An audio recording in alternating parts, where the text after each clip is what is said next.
Hello everyone. ഇന്ന് academic IELTSന്റെ writing മോഡ്യൂളിലെ task 1 എങ്ങനെ tackle ചെയ്യാമെന്ന് സ്റ്റെപ്പ് ബൈ സ്റ്റെപ്പ് ആയിട്ട് നോക്കാം. നമുക്ക് തുടങ്ങിയാലോ? First step, understand the task requirements before you start. അതായത് ഇൻസ്ട്രക്ഷൻസ് വായിച്ച് ക്ലിയർ ആയിട്ട്, പിന്നെ ക്വസ്റ്റ്യനിലെ ഡീറ്റെയിൽസ് വായിച്ച് ക്ലിയർ ആയിട്ട് മനസ്സിലാക്കി വെച്ചതിന് ശേഷം മാത്രം ടാസ്ക് തുടങ്ങുക. സോ ഇത് ഫസ്റ്റ് സ്റ്റെപ്പായിട്ട് തന്നെ വിചാരിക്കുക. എല്ലാ ഡീറ്റെയിൽസും വായിച്ച് മനസ്സിലാക്കുക, വേർഡ് ബൈ വേർഡായിട്ട് വായിക്കുക. അതായത് ഒരു വേർഡൊക്കെ മിസ്സായി പോയതുകൊണ്ട് മാത്രം മൊത്തം ആൻസർ തെറ്റിച്ച ആൾക്കാരെ എനിക്കറിയാം. അപ്പം വേർഡ്സ് ഒന്നും മിസ്സാവാതെ കറക്റ്റ് അണ്ടർസ്റ്റാൻഡിങ് ക്വസ്റ്റ്യനിൽ നിന്ന് എടുത്തതിന് ശേഷം മാത്രം ടാസ്ക് തുടങ്ങുക. അപ്പോൾ ഇതൊരു ഫസ്റ്റ് സ്റ്റെപ്പാണ്.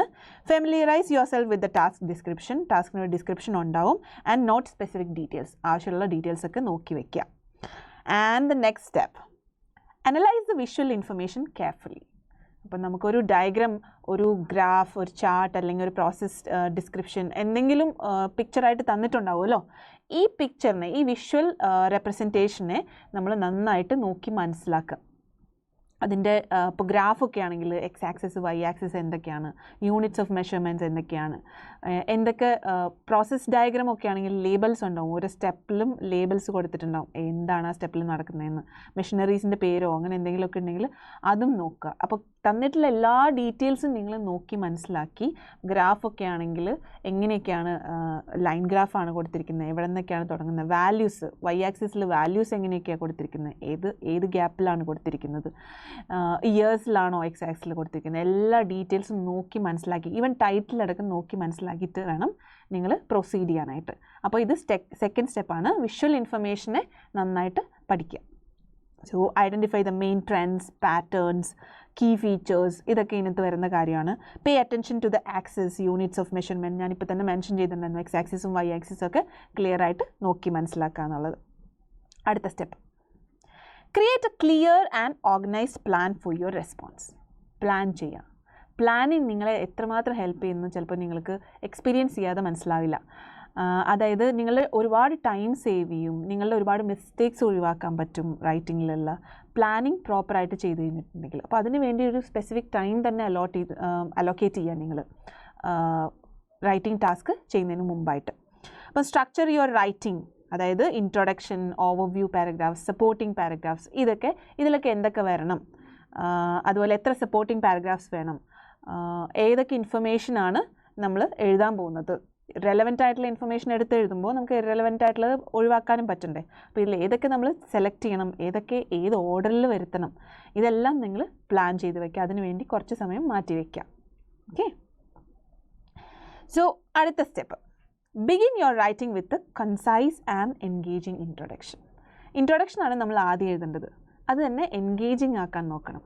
അതായത് ക്വസ്റ്റ്യനിൽ നിന്നുള്ള ഡീറ്റെയിൽസ് നമ്മൾ എപ്പോഴും കേട്ടിട്ടുണ്ടാവുക, ക്വസ്റ്റ്യൻ പാരഫ്രൈസ് ചെയ്യുക എന്നുള്ളതാണ്. This is what we have to do. പക്ഷേ ഇതിൻ്റെ ഒരു പർപ്പസ് മനസ്സിലാക്കി എഴുതണം.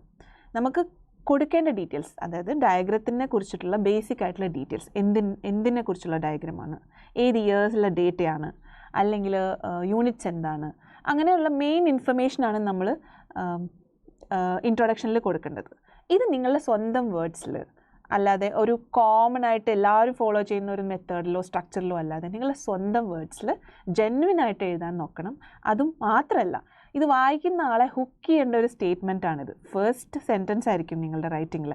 അപ്പം അതും കൂടെ ഓർത്ത് വേണം നിങ്ങൾ ഇൻട്രൊഡക്ഷൻ സ്ട്രക്ചർ ചെയ്യാനായിട്ട്. അതായത് കൺവെൻഷണൽ ആയിട്ടുള്ള ഒരു രീതി ഫോളോ ചെയ്യാതെ നിങ്ങളുടെ സ്വന്തം വേർഡ്സിൽ എഴുതാൻ നോക്കുക. ഇൻട്രസ്റ്റിംഗ് ആൻഡ് എൻഗേജിങ് ആക്കുക നിങ്ങളുടെ ഇൻട്രൊഡക്ഷൻ.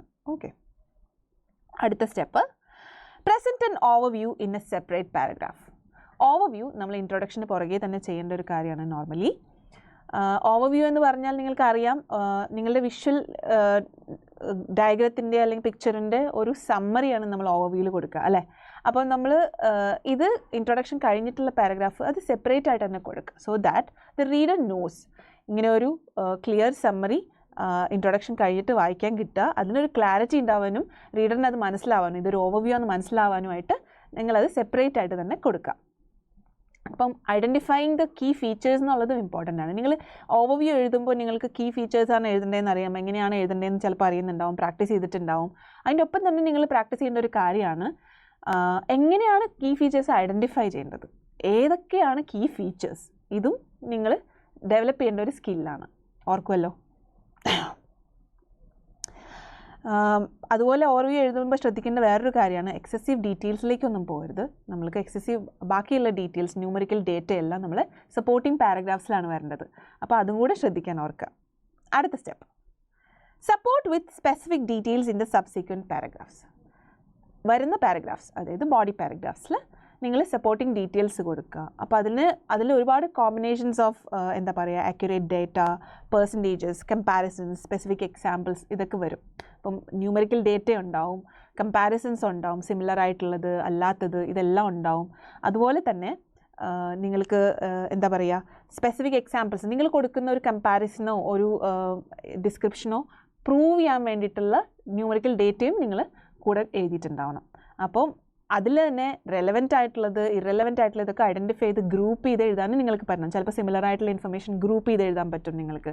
അപ്പോൾ കൂടുതൽ ഇൻഫർമേഷൻ നിങ്ങളുടെ റൈറ്റിങ്ങിൽ കൊണ്ടുവരാനും പറ്റും. സോ ഇതെല്ലാം നിങ്ങൾ ഡെവലപ്പ് ചെയ്യേണ്ട ഒരു സ്കില്ലാണ്. ഇതാണ് അടുത്ത step. Okay, next, use language devices and cohesive elements. ഒരുപാട് ഡിവൈസസ് യൂസ് ചെയ്യുക, ഫ്ലെക്സിബിലിറ്റി കാണിക്കാൻ നിങ്ങൾ ഉപയോഗിക്കുന്ന ഡിവൈസസിലൊക്കെ.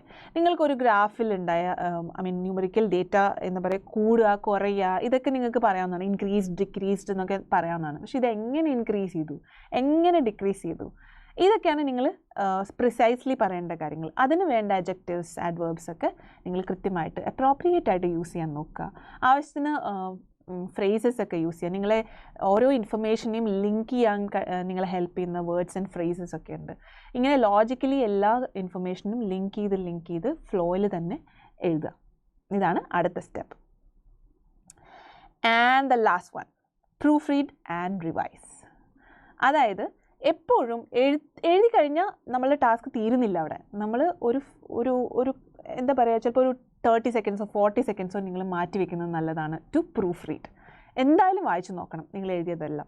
നിങ്ങൾ തിരക്ക് പിടിച്ച് എഴുതുമ്പോൾ വരുത്തിയ കുറച്ച് മിസ്റ്റേക്സ് ഉണ്ടാവും, നിങ്ങൾ അറിയാതെ വരുത്തിയ മിസ്റ്റേക്സ് ഉണ്ടാവും. നിങ്ങൾക്ക് അതൊക്കെ കറക്റ്റ് ചെയ്യാനുള്ള ചാൻസ് ആണ്. പങ്ക്ച്വേഷൻ ഇല്ലാത്തടത്തൊക്കെ പങ്ക്ച്വേഷൻ, കോമ, കുത്തൊക്കെ ഇടാനുള്ള ചാൻസ് ആണ്. സ്പെല്ലിംഗ് മിസ്റ്റേക്സോ അങ്ങനത്തെ എന്തെങ്കിലും എറേഴ്സൊക്കെ കറക്റ്റ് ചെയ്യാനുള്ള ചാൻസ് ആണ്. അപ്പോൾ എന്തൊക്കെ സംഭവിച്ചാലും ഒരു 30-40 സെക്കൻഡ്സ് എങ്കിലും മിനിമം നിങ്ങൾ പ്രൂഫ് റീഡ് ചെയ്യാൻ വേണ്ടി മാറ്റി വയ്ക്കണം എഴുതി കഴിഞ്ഞിട്ട്. സോ ഇത്രയും സ്റ്റെപ്സ് നിങ്ങൾ സ്റ്റെപ്പ് ബൈ സ്റ്റെപ്പായിട്ട് തന്നെ ഓർത്ത് വയ്ക്കുക. ഇതെല്ലാം ഫോളോ ചെയ്യുക നിങ്ങൾ പ്രാക്ടീസ് ചെയ്യുമ്പോഴും നിങ്ങൾ എക്സാം എഴുതുമ്പോഴും. ഓർത്ത് വയ്ക്കുമല്ലോ. ഇനി കുറച്ച് കാര്യങ്ങൾ എനിക്ക് പറഞ്ഞു തരാനുള്ളത് എങ്ങനെയാണ് നിങ്ങളൊരു റൈറ്റിംഗ് ടാസ്കിന് വേണ്ടി പ്രിപ്പയർ ചെയ്യേണ്ടതെന്നാണ്. അതായത് ഇത്രയൊക്കെ അറിഞ്ഞിരുന്നാലും ഇത് പ്രാക്ടീസ് ചെയ്തെടുക്കണ്ടേ. നമുക്ക് എക്സാമിന് വേണ്ടിയിട്ടുള്ള തയ്യാറെടുപ്പിൻ്റെ ഇടയിൽ നിങ്ങൾ ഓർത്ത് വയ്ക്കേണ്ട കാര്യങ്ങൾ, നിങ്ങൾക്ക് വേണ്ട സഹായം തരുന്ന കുറേ കാര്യങ്ങൾ, അതാണ് ഞാൻ പറഞ്ഞു തരാൻ പോകുന്നത്. അതായത് പ്രാക്ടീസ് വിത്ത് ആൻ എക്സ്പേർട്ട്. നിങ്ങൾ എഴുതുന്ന റൈറ്റിംഗ് ടാസ്ക് ആരെങ്കിലും ഒന്ന് കറക്റ്റ് ചെയ്ത് തരണ്ടേ. നിങ്ങൾക്ക് എറേഴ്സ് കണ്ടുപിടിച്ച് തരാനും നിങ്ങൾ പോലും ശ്രദ്ധിക്കാത്ത മിസ്റ്റേക്സ് ഐഡൻറ്റിഫൈ ചെയ്യാനും അത് പറഞ്ഞു തരാനും അടുത്തത് വരാതിരിക്കാൻ എന്തൊക്കെ ചെയ്യണമെന്ന് പറഞ്ഞു തരാനും ഒരു എക്സ്പേർട്ടിൻ്റെ ഹെൽപ്പ് നിങ്ങൾക്ക് എന്തായാലും വേണമല്ലോ. സോ എക്സ്പേർട്ടിൻ്റെ ഹെൽപ്പോടുകൂടി റൈറ്റിംഗ് ടാസ്കും സ്പീക്കിംഗ് ടാസ്കും പ്രത്യേകിച്ചും എക്സ്പേർട്ട് ഹെൽപ്പോടുകൂടി പ്രാക്ടീസ് ചെയ്യേണ്ട മൊഡ്യൂൾസാണ്. ഓർക്കുമല്ലോ. So get familiarized with different types of questions. എത്രത്തോളം ഡിഫറെൻറ്റ് ക്വസ്റ്റ്യൻസ് നിങ്ങൾക്ക് അറ്റംപ്റ്റ് ചെയ്യാവോ ബിഫോർ യുവർ എക്സാം അത്രത്തോളം അറ്റംപ്റ്റ് ചെയ്യുക. അത് ഡിഫറെൻറ്റ് ടൈപ്സ് ഓഫ് ഗ്രാഫ്സ് ഉണ്ടാവാം, ചാർട്ട്സ് ഉണ്ടാവാം, പ്രോസസ്സസ് ഉണ്ടാവാം.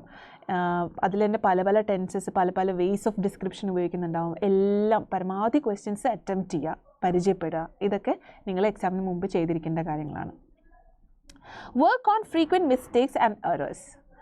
ഫ്രീക്വൻറ്റ് മിസ്റ്റേക്സ് എന്ന് പറയുമ്പോൾ നിങ്ങൾക്ക് ഒരുപാട് ഇൻഫർമേഷൻ കിട്ടും ജനറലി എല്ലാവരും ഉണ്ടാക്കുന്ന മിസ്റ്റേക്സ് എന്തൊക്കെയാണെന്ന്.